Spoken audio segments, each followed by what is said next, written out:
హామీల్లో railway zone ఇస్తామని ప్రకటించిన కేంద్ర ప్రభుత్వానికి భూ కేటాయింపులు ఆంధ్రప్రదేశ్ ప్రభుత్వం ఇవ్వకపోవడంతో రైల్వే జోన్ రాలేదని పార్లమెంట్లో స్పష్టం చేశారు కదా.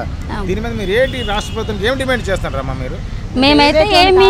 మేమైతే రైల్వే జోన్ కోరుకుంటున్నాం సార్. మేమైతే ఇంకేం డిమాండ్ అయితే చెయ్యట్లేదు. మా జోన్ మాకు ఇస్తే చాలా అని మేము కోరుకుంటున్నాం. మరీ దారుణంగా రాష్ట్ర ప్రభుత్వం నచ్చి ఏదేవో చేస్తూ ఉంటే ఇంకా కేంద్రం ఎందుకు ఉంటుంది అసలు? కేంద్రం అనేది మన చేతిలో ఉన్నదే కదా. నరేంద్ర మోడీ చేసుకుంటే ఎంతసేపు అది మనకి పని. ఆయన తలుచుకుంటే జగన్ గారు ఎక్కడుంటారు సార్? అసలు ఆయన ఒక్క నిమిషం కూడా ఉండదు. ఆయన కన్ను ఇలా వేస్తే ఆయన లైఫ్ ఎక్కడైపోద్ది అసలు? చెప్పండి సార్, అది నిజమే కదా. ఈ రైల్వే జోన్ ఇస్తానని చెప్పేసి ఇవ్వకుండా ఇస్తానని చెప్పేసి ఇచ్చేసామని చెప్పేసి ఇవన్నీ దేనికి సార్? అసలు ఆయన ఆస్తులా, లేకపోతే వాళ్ళ ఇంట్లో ఉన్న ఆస్తులా, లేకపోతే ఆడు మూట కట్టుకున్న ఆస్తులు ఏమైనా? అవేం కాదు కదా. మన జోన్ మనకి ఇవ్వాల్సిందే కదా. మన జోన్ మనకి ఇవ్వకుండా ఇస్తామని చెప్పేసి హామీలు పెట్టి ఇది ఇస్తున్నాం అది ఇస్తామని మొత్తం అంటే ఏపీని మొత్తం అంతా కట్టగట్టుకొని ఇంట్లో పెట్టుకుందాం అనుకుంటున్నాడా ఏంటో అసలు అర్థం కావట్లేదు ఈ జగన్మోహన్ రెడ్డి మాత్రం. అసలు ఏంటి ఏం చేస్తున్నా అంటే ఏపీని ఏం చేద్దాం అనుకుంటున్నాడు కూడా అసలు ఏం అర్థం కావట్లేదు సార్ ప్రస్తుతానికైతే. మరి ఈ రాష్ట్రం మరి ఏం చెయ్యాలనుకుంటున్నాడో ఇంకోళ్ళకి ఎవరికి అమ్మేద్దాం అనుకుంటున్నాడో అసలు ఏం తెలియట్లేదు. అంటే మోడీ తలుచుకుంటే ఆయన ఎంతసేపు కాదు, మోడీ ఒక నిమిషం ఇలా తోడేస్తే ఎంతసేపు ఆయన 3 పార్టీలు కలిసి ఈరోజు జనసేన, బీజేపీ, టీడీపీ 3 పొత్తులు కలిసినా కూడా ఆడ ఏంటంటే నన్ను ఎవడ ఆపేవాడు లేడు, నన్ను చేసేవాడు ఎవడు లేడు అన్నట్టు గట్టిగా ఫీల్ అవుతూ ఉంటున్నాడు. ఇంతకు మించి చేయలేదు సార్. ఏంటి సార్ ముసలోళ్ళు మేము ప్రచారంకి వెళ్తున్నాం సార్ తన ఎమ్మెల్యే కడతాం, ముసలోళ్ళు ఫంక్షన్స్ లేవని ఏడుస్తున్నారు సార్. ఆయన పరిపాలన ఏం బాగుంది సార్? అసలు ఏం బాగుంది? నైనా అమ్మఒడి అడిగామా, చేయూత అడిగామా, లేకపోతే ఏంటి ఆటో వాళ్ళకి డబ్బులు అడిగామా? ఇవేమి మనం అడిగామా? అసలు ఆయన అడగలేదు కదా. మనం ఏమి అడగలేని పథకాలు, నవరత్నాలు పథకాలు పెట్టాడు. దేనికి పెట్టండి ఆ నవరత్నాలు? తినడానికి తినలేదు. ఈరోజు కేజీ 200 రూపాయలు కందిపప్పు. ఏంటి సార్ మినపప్పు 200 రూపాయలు కందిపప్పు, ఎల్లుల్లిపాయలేంచి దగ్గర 400 రూపాయలు అండి కేజీ. ఇలా అయితే ఏం తింటాం సార్? మన రాష్ట్ర ప్రభుత్వం ఏం జరుగుతుంది అసలు ఇక్కడ? అది మనకే తెలియట్లేక అసలు నచ్చినట్టు ఆయన ఆడుకుంటున్నారు మన జీతాలతో అంతే. ఇక్కడ ఒకసారి ఛాన్స్ ఇవ్వండి చెప్పు మొత్తం రాష్ట్రాన్ని అంతా కొల్లపాలు చేస్తాడు సార్ ఆయన. మరి దీనికోసం ఇంకేం చేసినా తప్పలేదు సార్. ఎన్ని యుద్ధాలు చేసినా కూడా తప్పు అయితే లేదు. ఆయనైతే మేము కట్టగా అయితే మేము దింపేయాలి, ఆయనైతే మేము కట్నంగా అయితే కట్టేసాం సార్. మేము బీజేపీ పార్టీ వాళ్ళు అందరం కూడా మేము గట్టిగా ఉన్నాం సార్. అందుకని మొత్తం మేము 3 పార్టీలు కూడా కలిసిపోయాం సార్ మేము. అది ఇంకేమైనా ఉంటే మీరు చెప్పండి సార్. నేనైతే ఇదే చెప్తున్నాను ప్రస్తుతానికైతే. మరి విద్యుత్ ధరలు రేట్లు పెంచేసాడు ఏంటి సార్? అది ఒక్క వైఫ్ అండ్ హస్బెండ్ ఇంట్లో ఉంటున్నారు, దానికి పరిపారంగా ఒకప్పుడు మినిమం ఛార్జీ 100 రూపీస్ వచ్చినప్పుడు ఈ రోజు ఆడికి 800-900 బిల్ వస్తుంది. జస్ట్ ఒక సీలింగ్ ఫ్యాన్, చిన్న టీవీ ఉన్నప్పుడు. ఇప్పుడు ఈ 4 ఇయర్స్లో ఏంటి 8% పైన పెంచాడు. అంటే మొత్తం 8 సార్లు పెంచాడు విద్యుత్.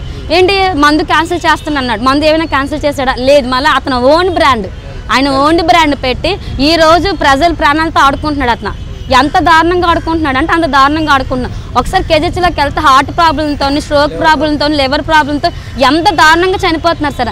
ఆయనకి సొంత అక్క చెల్లిని వాళ్ళ అమ్మని బయట తలిసి ఆడికి అసలు మానవత్వం ఉందా సార్? ఆడికి అసలు మానవత్వం ఉందా చెప్పండి. అసలు నాకైతే తెలిసి లేదని అనిపిస్తున్నాడు. రేపు పొద్దున పిల్లని కూడా ఆడికి నమ్మేసుకుంటాడేమో తీసుకెళ్ళి పక్కా సార్. ఆ డబ్బు కోసం ఏమైనా చేసుకుంటాడు. నిజంగా వాళ్ళ ఫాదర్ అయితే వైఎస్ రాజశేఖర్ రెడ్డి ఆయన వచ్చి చాలా మంచి పనులు చేశారు సార్. ఒక ఆరోగ్యశ్రీ కానీ, ఇంజనీరింగ్ చదువుకోవడానికి రేషన్ కార్డు పెట్టి ఫ్రీ సీట్లు పెట్టి అప్పట్లో ఆయన చేసే పనులకి చాలా వ్యక్తిగతంగా ఉన్నాయి. ఈయన చేసిన పనులు ఏమన్నాయి సార్? అసలు ఒక్క పని ఏమైనా ఉందా ఈయన చేసింది? ఇప్పుడు ఏంటన్నా స్కాలర్షిప్ అంటారు. స్కాలర్షిప్లో ఒక్క స్కాలర్షిప్ కూడా ఉండట్లే. ఇక్కడికి ఇంజనీరింగ్కి వెళ్ళేటప్పటికి ఏంటంటున్నారు, ఇంజనీరింగ్ ఉందా అంటున్నారు. అక్కడికి వెళ్ళక సీట్లు 1,50,000 సంవత్సరానికి కట్టమంటున్నారు. ఏంటి సార్ ఇలాగైతే ఎంసెట్లు ఏం చదువుతారు పిల్లలు?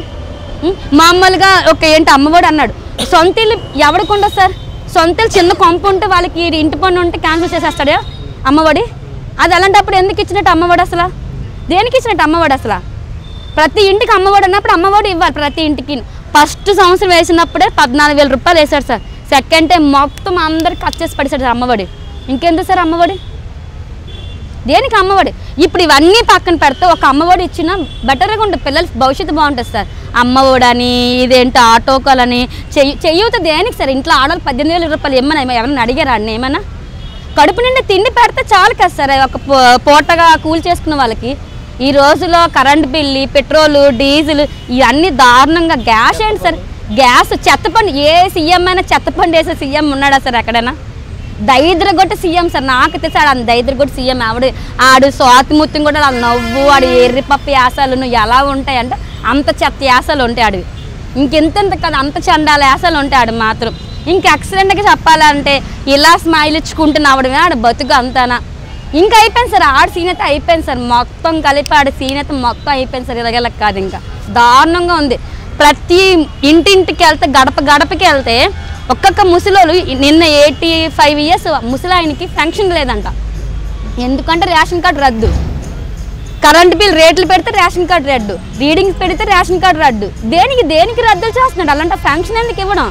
ప్రతి ఇంటికి ఇప్పుడు ఏసీ ఉంటుంది సార్. దానికి రేషన్ కార్డుకి సంబంధం కరెంట్కి ఏం సంబంధం సార్ చెప్పండి సార్. అసలు ఇదేమైనా లింక్ ఏమైనా ఉందా? నీకు నచ్చినోడికి ఇస్తావు ఫంక్షన్, నీకు నచ్చినోడికి డబ్బులు వేస్తావు, నీకు నచ్చినోడికి అమ్మఒడి వేస్తావు.